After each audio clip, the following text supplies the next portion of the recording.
O advogado Paulo Faria, que atua no processo do ex-deputado Daniel Silveira, se manifestou nesta quinta-feira depois de a Procuradoria-Geral da República informar que a defesa não efetuou o pagamento de uma multa com correção monetária.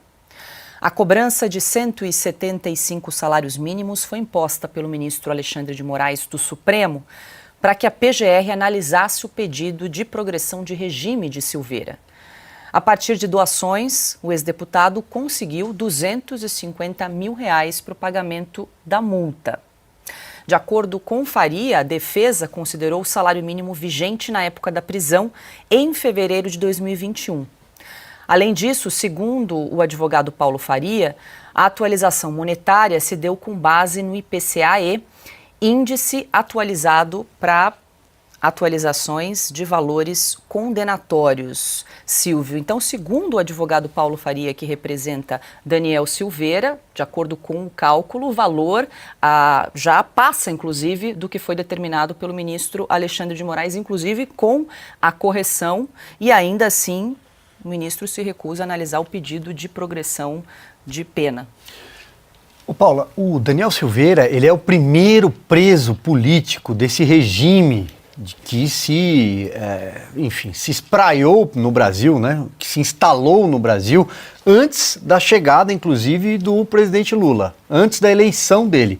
Começou com o Daniel Silveira, começou com aquela censura à revista Cruzoé, começou com aquele inquérito mãe, matriz, o inquérito do fim do mundo, que já tem 5 anos, e o Daniel Silveira foi o primeiro. Ele estava à frente ali e foi acusado num flagrante perpétuo, há outros termos, mas fica até difícil comentar às vezes, e a gente, aqui vai a minha solidariedade ao Daniel Silveira nesse sentido, porque a gente pode achar de extremo mau gosto o que ele fez, praticou lá atrás, mas é injustificável alguém permanecer na cadeia depois de ter recebido a graça, um indulto presidencial.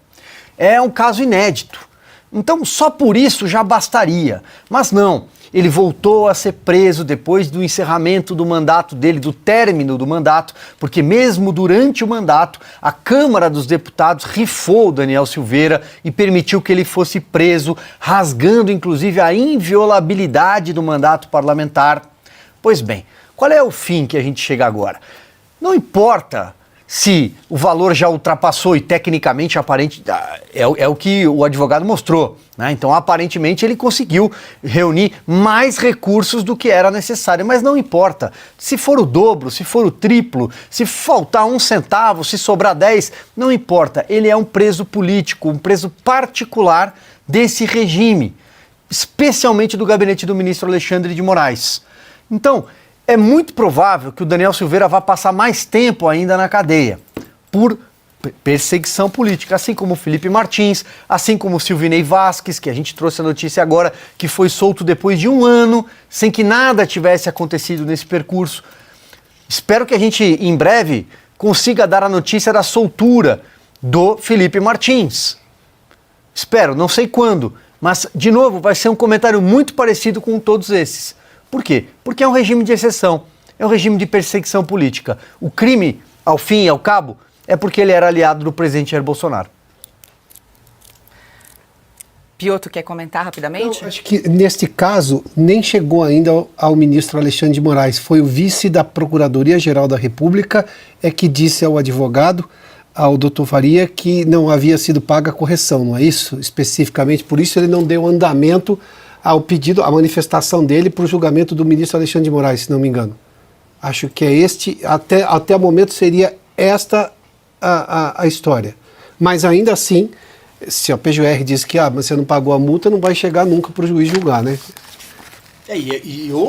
Já houve outras manifestações contra ele que partiram do Supremo Tribunal Federal, né? Por isso que eu disse do gabinete do ministro Alexandre de Moraes. Nesse caso, a Procuradoria também tem uma manifestação contrária, por um erro crasso de matemática, porque é disso que estamos falando, da Procuradoria. Mas quem estabeleceu a multa foi o ministro Alexandre de Moraes. Sim, só que agora paga, e aí a informação que temos, só para a gente entender cada parte desse processo. Bom, tudo isso que o Silvio já disse, ou seja, da forma como o ex-deputado foi preso, a condição de preso político dele, bom, tudo isso está muito claro, mas vamos só às tecnicalidades aqui.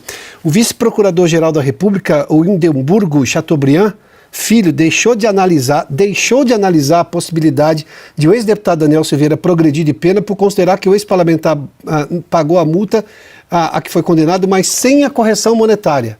É o PGR que está dizendo que não pagou, o vice-PGR, na verdade, e aí ele pediu que seja expedido um certificado com o valor atualizado para que a defesa complemente o pagamento. Vem agora o advogado do Dr. Paulo César Rodrigues de Faria, diz que pagou um valor superior, ou seja, por que a PGR então não emitiu essa guia? Vamos entender por quê, qual o argumento para saber que não foi paga a correção monetária, mas enfim, nesse momento parece que o caso ainda está parado na PGR, está parado na PGR, né? Exato. Segundo a defesa do Daniel Silveira, o que ele disse que o valor equivalente a 175 salários mínimos que foi arbitrado pelo ministro Alexandre de Moraes em fevereiro de 2021 equivalia a R$ 192.500. Aí ele fez a atualização monetária, a defesa do Daniel Silveira, usando como base a variação do IPCA-E e chegou ao valor cerca de R$240 mil, e o valor que foi depositado foi de 250. Então haveria, inclusive, segundo a defesa do Daniel Silveira, um valor até superior à correção. Mas veja que ponto, Paulo. Olha que coisa importante que você observa. O advogado está dizendo que ele pagou a mais. Por que a PGR, então, não divulga um documento dizendo qual é o valor que ela acredita ser da correção monetária? Se simplesmente se nega a analisar e não justifica, cadê essa explicação? Tem que estar claro. Está aqui. O nome é o doutor Hindenburgo Chateaubriand, filho, vice-procurador-geral da República, que diz que deixou de analisar porque não tem correção monetária.